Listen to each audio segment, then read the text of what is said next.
விஜய் தொடங்கும் போது ரொம்ப அமைதி பாலிடிக்ஸாக தான் தொடங்கினார்.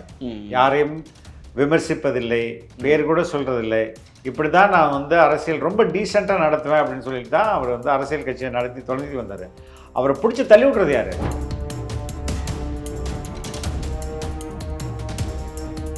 யாரும் அரசுக்கு எதிராக கருத்துக்களை சொல்லக்கூடாது, சொன்னால் தூக்கி உள்ள போடு. இப்போ கருத்து சுதந்திரம் வந்து சுதந்திரத்தை நசுக்கிறது அப்படின்றது பாசிசத்தோட ஒரு கூறு.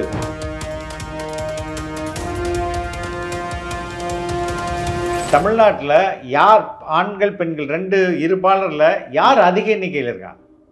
பெண்கள் தான் அதிக எண்ணிக்கையில் இருக்காங்க. பெண்கள் அதிக எண்ணிக்கையில் இருக்கிறத விட யார் அதிக எண்ணிக்கையில் வாக்குச்சாவடியில் வந்து வாக்கு போடுறாங்கன்னா ஆண்களை விட பெண்கள் தான் அதிகம் போடுறாங்க. அப்போ இங்கே பெண்களுடைய ஓட்டு தான் வெற்றி தோல்வியை நிர்ணயிக்குது. ஜெயலலிதாவுக்கு பிறகு அந்த பெண்கள் ஓட்டை டிஎம்கே கவரணும். அதுக்கு தான் இந்த பிங்க் பஸ்ஸும் 1000 ரூபாயும்.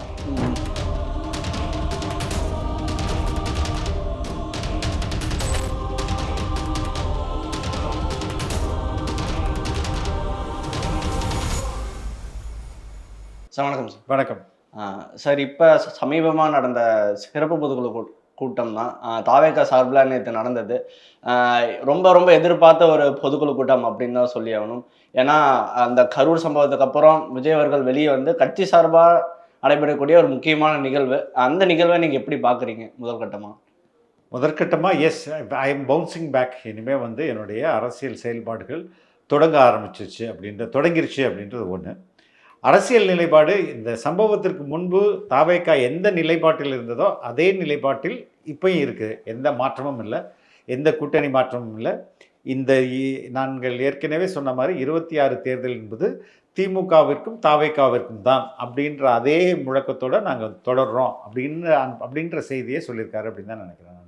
Okay sir. சரி, அவங்க பேசும்போது எல்லாருக்கிட்டையுமே ஒரு சோகம் வருத்தம் தான் இருக்கிற மாதிரி தான் தெரிஞ்சது. இன்னும் அந்த சம்பவத்தை பற்றி தான் நிறைய பேசுனாங்க. அங்கே 12 தீர்மானங்கள் போட்டாலுமே அந்த கரூர் சம்பவத்தை பற்றி தான் பேசுனாங்க. இன்னும் அந்த இன்சிடென்ட்லேருந்து அவங்க வெளியே வரலையோ அப்படின்ற மாதிரி தான் தோணும். இல்லை, கொஞ்சம் கொஞ்சமாக தானே வெளியில் வர முடியும். 1 மந்த் ஆன பிறகு அதுக்கப்புறம் கொஞ்சம் கொஞ்சமாக தான் வெளியில் வர முடியும். It's a tragic incident and it will take time. ரெண்டாவது, இந்த தேர்தல் வரையும் அந்த இன்சிடென்ட் ஒரு ரோல் ப்ளே பண்ணிகிட்டே இருக்கும். அது கண்டிப்பாக இருந்துகிட்டே ரோல், அந்த இன்சிடென்ட் ரோல் இந்த தேர்தலில் ரொம்ப முக்கியமான ஒரு ரோலாக இருக்கும். கண்டிப்பாக சார். ஏன்னா மற்றவங்களும் சொல்கிறாங்க இன்றைக்கி வேணால் திமுக அமைதியாக விட்டுருக்கலாம், பட் ஆனால் ஆஃப்டர் ஜனவரி ஸ்டார்டிங்லலாம் இதை மிகப்பெரிய ஆயுதமாக கையில் எடுப்பாங்கன்னு தான் சொல்கிறாங்க. உங்களுக்கு என்ன சொல்ல? 2 பேருமே அதை கையில் எடுப்பாங்க. 2 பேருமே வந்து ஒரு முக்கிய ஆயுதமாக கையில் எடுப்பாங்கன்னு தான் தோணுது. இது ஒரு முக்கியமான ரோலாக இருக்கும் அப்படின்ற மாதிரி தான் சார். முக்கியமாக இந்த பொதுக்குழு அந்த கூட்டத்தோட பர்பஸ் அவங்க ஃபுல்ஃபில் ஆகிடுச்சு உங்களுக்கு தோணுதா? அந்த கூட்டத்தோடைய நோக்கம் ஃபுல்ஃபில் ஆயிடுச்சு. ரொம்ப சரியாக நேர்த்தியாக நடத்தப்பட்ட பொதுக்குழு கூட்டம். எந்த சலசலப்பும் இல்லை. எல்லா தீர்மானங்களும் நிறைவேற்றப்பட்டது. அதையெல்லாம் வந்து முன்மொழியப்பட்டு வழிமொழியப்பட்டு ஏற்றுக்கொள்ளப்பட்டு ரொம்ப சரியாக நடத்தப்பட்டது. அதுக்கப்புறம் கட்சியோட உட்கட்டமைப்பு நிலைமை என்னன்றதையும் வந்திருந்த பொதுக்குழு கூட்ட வாயிலாக தமிழக மக்களுக்கும் சொல்லப்பட்டது. கட்சி வந்து அடிமட்டத்திலேயே ஸ்ட்ராங்காக இருக்குது அப்படின்றதையும் சொன்னாங்க. அதுக்கப்புறம் மாதவ அர்ஜுன் தன்னுடைய போட்டு துவம்சம் பண்ணார் எல்லாரையும். அரசு முதல்வரை மட்டுமே விமர்சித்தார் நம்ம இல்லை விஜய். அதனால ரொம்ப சரியாக நடத்தப்பட்ட ஒரு கூட்டமாக தான் நான் பார்க்குறேன். இப்போ 1 by 1 பார்க்கும்போது ஆதவர்ஜனோட ஸ்பீச் ரொம்ப ரொம்ப பரபரப்பாக பேசப்பட்டது. அவர் கொஞ்சம் எல்லாரும் அமைதியாக பேசுவாங்கன்னு எதிர்பார்த்து காத்திருந்தாங்க. சரி, அந்த சம்பவத்துக்கு ஃபீல் பண்ணிட்டு வருத்தம் தெரிவிச்சுட்டு போயிடுவாங்கன்னு பார்த்தா ஆதவர்ஜனா டிஎம்கேவாக இருக்கட்டும், உதயநிதி ஸ்டாலினாக இருக்கட்டும், எல்லாரையுமே ரொம்ப ஹார்ட்டாகவே பேசினாருன்னு சொல்லலாம். அவரோட ஸ்பீச் பற்றி எப்படி பார்க்குறீங்க சார்? கொஞ்சம் அமைதியாக இருந்திருக்கலாமா? இல்லை அமைதியாக இருக்கணும்? எதுக்காக அமைதியாக இருக்கணும்? அமைதி மீல ஏங்க அக்ரஸிவ் பாலிடிக்ஸ். நீங்கள் வந்து விஜய் தொடங்கும் போது ரொம்ப அமைதி பாலிடிக்ஸாக தான் தொடங்கினார். யாரையும் விமர்சிப்பதில்லை, பேர் கூட சொல்கிறதில்லை. இப்படி தான் நான் வந்து அரசியல் ரொம்ப டீசெண்டாக நடத்துவேன் அப்படின்னு சொல்லிட்டு தான் அவர் வந்து அரசியல் கட்சியை நடத்தி தொடங்கி வந்தார். அவரை பிடிச்சி தள்ளி விட்றது யார்? நீங்கள் இப்போ திமுக தானே போய் தள்ளி விடுது. திமுக தானே அவரை வந்து ரொம்ப கொச்சைப்படுத்தும் போது அதற்கு எதிர்வினையை வந்து அதே கட்சியிலேருந்து தானே வர முடியும். எடப்பாடியா வந்து பேசுவார். இப்போது விஜயை கொச்சைப்படுத்துகிறதா சொல்லி அவர் ரொம்ப எல்லா பல்வேறு மேகசின்லேருந்து டெலிவிஷன்லேருந்து டிஜிட்டல் மீடியம்லேருந்து எல்லாருமே அவர் தற்கொலை வந்து தலைமை பண்பு இல்லை, அவர் எதுக்கு கைது பண்ணல, எவ்வளோ லாஸ் ஆச்சு, இப்படிலாம் தொடர்ச்சியாக விமர்சனம் பண்ணி அப்போ அதுக்கு அமைதியாகவே இருக்க முடியாதுல்ல. யாராவது ஒருத்தர் ரியாக்ட் பண்ணணுமா பண்ணக்கூடாதா? பண்ணணும் தானே. Okay, அதனால அவரோட போக்கு சரின்னு தான் ஆமா, அவருடைய சரியா தான் பேசியிருக்காரு. என்ன தவிர பேசினாரு? somebody has to answer, right? அப்போ அதான் அந்த வேலையை ஆதவர்ஜன் பண்றாரு.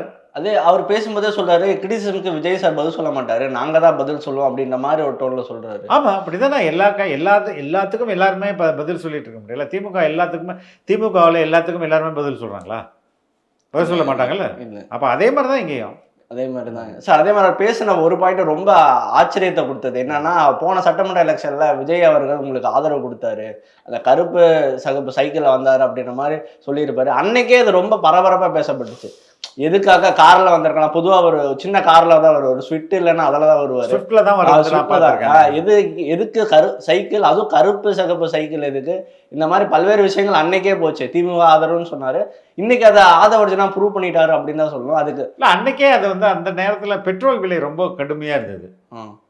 அது பெட்ரோல் விலை ரொம்ப கடுமையாக இருக்குது, எல்லாரும் சைக்கிளை பயன்படுத்துகிற லெவலுக்கு வந்துட்டோம். அதனால தான் அந்த கருப்பு சவப்பு சைக்கிளை போட்டு திமுக ஆட்சிக்கு வந்தால் பெட்ரோல் விலை குறையும் அப்படின்ற மாதிரியான ஒரு சிம்பாலிக் சிக்னல் தான் அது. அதாவது வீட்டுக்கு பக்கத்துலேயே தான் அந்த பூத்தும். ஓகே, அதனால பண்ணாரு. பட் அன்னைக்கு அது அப்படிதான் பொறுத்து கொள்ளப்பட்டது. ஆமா.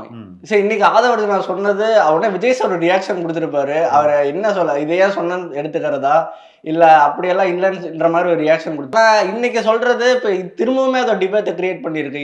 அன்னைக்கு இந்த மாதிரி சிம்பிள்லாம் வச்சு நீங்க இன்ஃப்ளூயன்ஸ் பண்ணுவீங்களா அப்படின்ற மாதிரி ஒரு டிபேட் தான் கிரியேட் பண்ணிருக்கு. அன்னைக்கு அது உங்களுக்கு ஜாலியா இருந்தது இல்ல? ஆமா, அன்னைக்கு ஒரு ஃபன்னா, அன்னைக்கு வந்து டிஎம்கே ரொம்ப என்ஜாய் பண்ணிச்சுல. அப்ப இன்னைக்கு அவஸ்தைப்படுங்க. ஓகே, ஆனா அன்னைக்கு எல்லாருமே ஒரு குதூகலமா தான் சார் இருந்தாங்க. இல்ல பரவாயில்ல ஆதரவு கொடுக்காரு அப்படின்னு. சார் அதே மாதிரி இன்னொரு பாயிண்ட் பேசினாரு, நேபாளத்துல நடந்த மாதிரி யங்ஸ்டர்ஸ் புரட்சி செய்யணும், அது வரும் அப்படின்ற மாதிரி தான் பேசியிருக்காரு. ஆல்ரெடி ஒரு ட்விட்டு அதை போட்டு தான் இப்போ வழக்கு போயிட்டு இருக்கு. ஏங்க, அந்த ட்விட்டுக்கெல்லாம் வழக்கு போட்டால் என்னத்துங்க ஆகிறது? இப்போ இலங்கையில் தான் வந்து புரட்சி வந்தது. அதே மாதிரி இது ஒரு ட்விட்டுக்கு இவங்க எந்த அளவுக்கு ஒரு மாதிரி டாலரன்ஸ் லெவல் இல்லாத கவர்மெண்ட்டாக இருக்குன்னா, ட்விட்டு போட்டால் வந்து வழக்கா? அதனால என்ன, இவங்களுக்கு என்ன ஆட்சி மாறிட போதா, இல்லை ஏதாவது இப்போ ஆட்சி கவிழ்ந்துட போதா?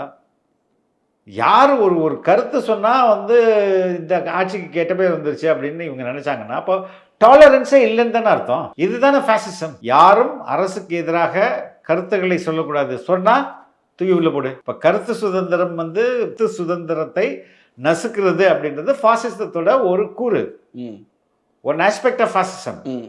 அப்போ அதானே இது. சார் இன்னைக்கு விஜய் சார் வந்து கொஞ்சம் எக்ஸ்ட்ரா டேர்ம்ஸ்ல வந்து கிரிட்டிசைஸ் பண்றாங்க, மனநிலை சரியில்லாத தற்கூரி என்னென்னமோ சொல்ற மாதிரி. ஆதவர்ஜனா மேலேயே நீங்க கலவரத்தை தூண்டுறீங்க, அந்த மாதிரி எக்ஸசிவ் டேர்ம்ஸ்லாம் யூஸ் பண்றாங்களா? அவங்க அப்படிதான் பண்ணுவாங்க. பேசினதுனாலே என்ன பிரச்சனை? அதனால் பேசினதுனால என்ன பிரச்சனை? அதுதான் சொல்றேன். இது வந்து பாசிச அரசு அப்படின்பதற்கு இதெல்லாம் தான் கூறுகள்.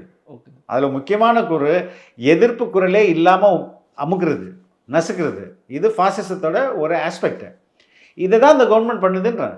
ஓகே சார், அதே மாதிரி 10 வருஷம் திமுக வேலை செஞ்சதை நினைச்சு நான் ரொம்ப வருத்தப்படுறேன், பாவம் மன்னிப்பு கேட்குறேன். உங்களோட கதைகள்லாம் பேசினா தாங்க மாட்டீங்கன்னு சொல்றாரு. அதே மாதிரி அவங்க அப்பாவை அரெஸ்ட் பண்ணதுக்கு நீங்க நைட் ஓடி போலையா, அது உங்களுக்கு தவறா தெரியலையா, அதுக்கு ஒரு விளக்கமும் தராரு. ஸ்டாலின் அவர்கள் அன்னைக்கு ஊர்ல இல்லை, அதனாலதான் வர முடியலன்ற மாதிரிலாம் சொல்றாரு. இந்த பாயிண்ட் எப்படி பாக்குறீங்க சார்? ஏங்க, இப்போ பொலிட்டிக்கல் கிரிட்டிசிசம், அரசியல் விமர்சனம்ன்றது எல்லா மேடைகளையும் இருக்கிறது தான். ஓகே, இப்போ திமுக மேடைகளில் பெண்களை பற்றி எவ்வளோ ஆபாசமாக பேசினாங்க. பொன்முடி பேசினது எவ்வளோ கேவலமாக இருந்தது. கேவலமாக இருந்ததா இல்லையா? அவருக்கு இப்போ மறுபடியும் பொதுச் செயலாளர் பதவி கொடுத்துருக்காங்களே. அப்போ துணை முதல்வரே ரொம்ப மூஞ்சி சொல்லிக்கிற மாதிரியான சொற்களை தானே பயன்படுத்தினார் எடப்பாடியை பற்றி பேசும்போது. ரைட்டுங்களா? அப்போது இது மாதிரி விமர்சனங்கள் அந்தளவுக்கு இங்கே தாவைக்கான அநாகரிகமாக பேசலையே. அவர் சொல்கிறத அவருடைய கருத்தை சொல்கிறாரு, ஆனால் அவருக்கு தெரிஞ்ச செய்தியை சொல்கிறாரு. அதில் என்ன தப்பு இருக்குது? அதில் எதுவும் தவறு இல்லைன்னா எந்த தவறுமே இல்லையே. ஓகே சார், அடுத்து அருண்ராஜ் அவர்கள் பேசின ஒரு கருத்து ரொம்ப ரொம்ப பரபரப்பாக பேசப்பட்டது. என்னன்னா, இந்த 1000 ரூபா கொடுக்குற திட்டத்தை வந்து விமர்சிச்சிருந்தாரு. நீங்கள் இந்த 1000 ரூபா கட்டி திமுக வந்து உங்களை ஒரு மாய வலையில் வச்சுருக்காங்க, தயவு செய்து அதிலேருந்து வெளியே வாங்க. இந்த 1000 ரூபா கட்டி பல லட்சக்கணக்கான கோடி ஊழல் நடக்குது, டாஸ்மாகில் ஊழல் நடக்குது, நீங்கள் அதை கண் தொடர்ந்து பாருங்கள். இந்த 1000 ரூபானால உங்கள் வாழ்க்கை மாற போகிறதுல தவறான ஸ்டாண்ட் அப்படின்னு பல்வேறு அரசியல் விமர்சகர்கள் சொல்கிறாங்க. ஏன் தவறான ஸ்டாண்டா? ஏன்னா நீங்கள் ஆட்சிக்கு வந்தால் அதை தடை செய்கிறீங்க அப்படின்ற டோனில் தான் நீங்கள். இப்போ எதுக்கு 1000 ரூபாய் மக்கள் கேட்டாங்களே, எனக்கு 1000 ரூபாய் கொடுங்க. இல்லை, யாருமே கேட்கல. யாருக்கு 1000 ரூபாய் கொடுக்குறாங்க?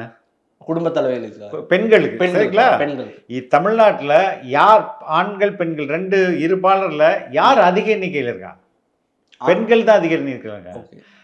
பெண்கள் அதிக எண்ணிக்கையில் இருக்கிறத விட யார் அதிக எண்ணிக்கையில் வாக்குச்சாவடியில் வந்து வாக்கு போடுறாங்கன்னா ஆண்களை விட பெண்கள் தான் அதிகம் போடுறாங்க.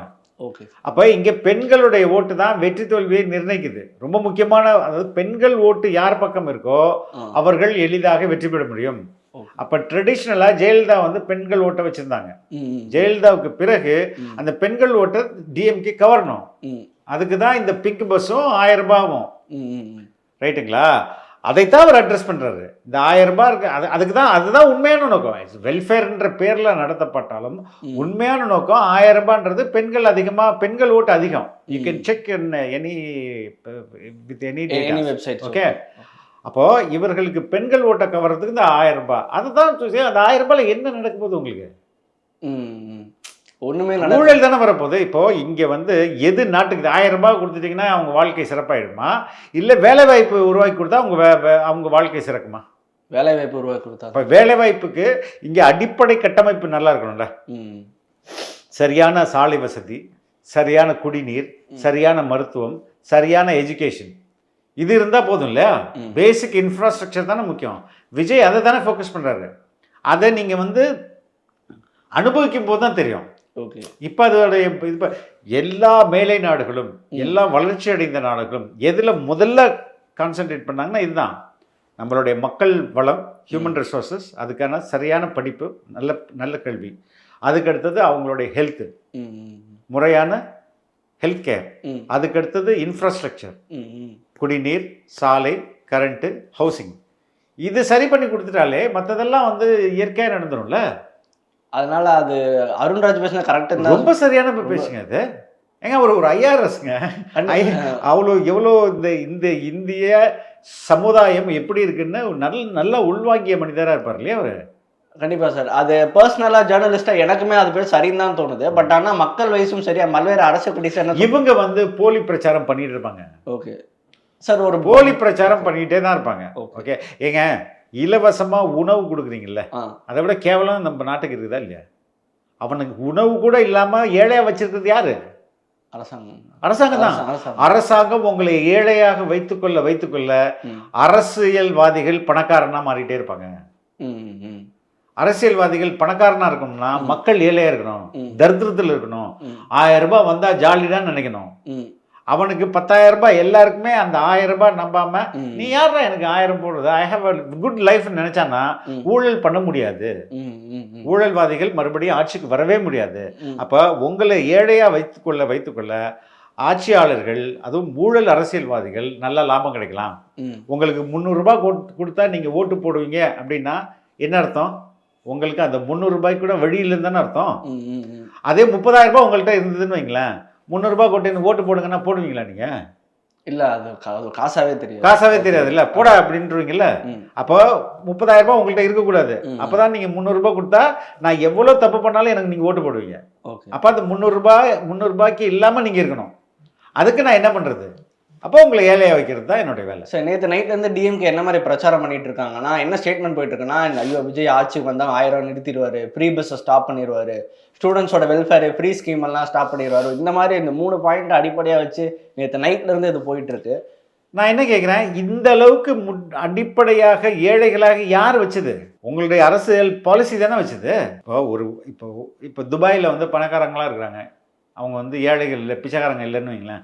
அதுக்கு என்ன காரணம்? அங்கே ஆல்ரெடி நல்ல திட்டங்கள் இருக்கு, மக்கள் வேலை நல்ல, அங்கே உள்ள நேச்சுரல் ரிசோர்சஸ் காரணம், அங்கே வந்து கண்டுபிடிக்கப்பட்ட ஆயில் காரணம். ஓகே, அது மாதிரி நம்ம ஊரில் எக்கச்சக்கமான இயற்கை வளங்கள் இருக்குதே, எல்லாத்தையும் நீங்கள் வெட்டி வெளிநாட்டுக்கு அமைச்சிட்டு இருக்கீங்க. மக்களுக்கு என்ன பண்ணீங்க? மக்களை நீங்கள் வந்து தற்சார்பு மனிதர்களாக ஈஸியாக மாற்றிட முடியும். ஃபார் எக்ஸாம்பிள் நான் சொல்கிறேன், இங்கே வந்து 19 நிறுவனங்கள் இருக்கு. அந்த இது மதுபான நிறுவனங்கள் 19 நிறுவனங்கள் தான். அந்த 19 நிறுவனங்கள் கிட்டத்தட்ட 50,000 கோடியே என்ஜாய் பண்ணிட்டு இருக்காங்க வருஷத்துக்கு, ரைட்டுங்களா? இதே லோக்கலா கல்லு நீங்க வந்து அலோவ் பண்ணீங்கன்னா, கல்லு பதனி அலோவ் பண்ணீங்கன்னா அங்க உள்ள அந்த காசு யாருக்கு போகும்? பதனியும் கல்லும் வந்து ஃபேக்ட்ரியில் உருவாக்க முடியாது. பனை மரத்துலேயும் தென்னை மரத்துலையும் தான் உருவாக்க முடியும். அந்த ஊர் மக்களுக்கு போகும். 10 மரம் இருந்தது, ஒரு மரத்துக்கு 1000 ரூபாய்னா கூட 10,000 ரூபாய் மாதம். 2-3 ஆடு மாடு வச்சுருந்தாங்கன்னு வைங்களேன், அது ஒரு இன்கம். அது இல்லாமல் ஒரு ஏக்கர் இல்லைன்னா 1/4 ஏக்கர் நிலம் இருந்தாலும் அது ஒரு இன்கம். அப்போ உங்களுக்கு சஸ்டைனபிளாக அந்த லோக்கலில் எக்கானமி இப்போ இந்த 15,000 கோடி 19 கம்பெனி 50,000 கோடி சம்பாதிக்கிறான்ல, அவன் எடுத்துட்டு போய் காசை வந்து எங்கே வைப்பானா? சுவிஸ் பேங்க்ல வைப்பானா? இல்லை, இங்கே தான் சுவிஸ் பேங்க்ல தான் வைப்பான். ஆனால் கிராமத்தில் 10,000 ரூபாய் வந்துச்சுன்னா அதை என்ன பண்ணுவாங்க? சுவிஸ் பேங்க் எடுத்துட்டு போவாங்களா? அந்த ஊரில் தான் செலவு பண்ணுவாங்க. அப்போ அந்த 10,000 ரூபாய் வந்ததுன்னா, இதுக்கு முன்பு 5 லிட்டர் வாங்கிட்டு இருந்த ஒரு 5 கிலோ வாங்கிட்டு இருந்த அரிசியை வந்து இப்போ 10 கிலோவாக ஆக்குவாங்க. அப்போ அந்த கடைக்காருக்கு 10 கிலோ அரிசி விற்கும். அவர் என்ன பண்ணுவார்? நியர்பை டவுனில் போய் 20 கிலோ வாங்கிட்டு வருவார். அந்த எக்கானமி இங்கே தானே சுற்றிட்டு இருக்கோம். கண்டிப்பாக சார். அப்போ இந்த எக்கானமியை மக்களுக்கு வந்து பிடிங்கிட்டீங்கன்னா அவனுக்கு வந்து விவசாயத்தை மட்டும் ஏன்னா கஷ்டப்பட்டு அது நெல் வாங்குறது இல்லை சரியா, அதில் முறைகேடு. அப்போ அவனை தொடர்ச்சியாக ஏழையாக வச்சுக்கிட்டே இருக்காங்க இல்லையா? இதை இந்த மக்கள் புரிந்து கொண்டார்கள்னா இந்த 1000 ரூபாய் இனாம், அதுக்கப்புறம் பிங்க் பஸ்ஸு, அதுக்கப்புறம் ஸ்டூடெண்ட் எங்கே கவர்மெண்ட் ஸ்கூல் எப்படி இங்கே கரெக்டாக இருக்குதுங்களா? ஆனால் இந்த 2 பாயிண்ட்டை மிக முக்கியமாக வச்சு நேற்று ஈவினிங்லேருந்து போயிட்டு அவங்க அப்படி தாங்க பரப்புவாங்க. 1000 ரூபாய் இல்லைன்னா நான் செத்து போயிடுவேன்னு எத்தனை பேர் இருக்காங்க? யாருமே இல்லை. சரிங்களா? அது இந்த சொசைட்டியில் இந்த சமூகத்திற்கு உங்களுக்கு பசி பட்டினின்றது இல்லாத நிலையை உருவாக்கிட்டீங்கன்னா அவங்களுக்கு 1000 ரூபாய். இங்கே கிட்டத்தட்ட அரசு 4 லட்சம் வேகன்சி இருக்குன்னு நினைக்கிறேன். 12 லட்சம் பேர் இருப்பாங்க அரசு ஊழியர்கள். இப்போ 4 லட்சம் தான் இருக்கிறாங்கன்னு நினைக்கிறேன். அப்போ 8 லட்சம் பேர் அரசு பணியிடம் காலியாக இருக்குது. அது போடுங்க, அதெல்லாம் ஃபில்அப் பண்ணுங்க. அதே மாதிரி காவல்துறையில் எக்கச்சக்கமாக வேலை காலியாக இருக்குது. இதெல்லாம் ஃபில்அப் பண்ணாலே போதுங்க. ஒரு குடும்பத்துக்கு ஒரு அரசு வேலை வந்துட்டால் கூட போதுங்க. இவ்வளோ நேரம் உங்களோட நேரம் கொடுத்து இன்டர்வியூ கொடுத்து நன்றி சார். இதே மாதிரி இன்னொரு நேரம் சொல்லி தேங்க்யூ.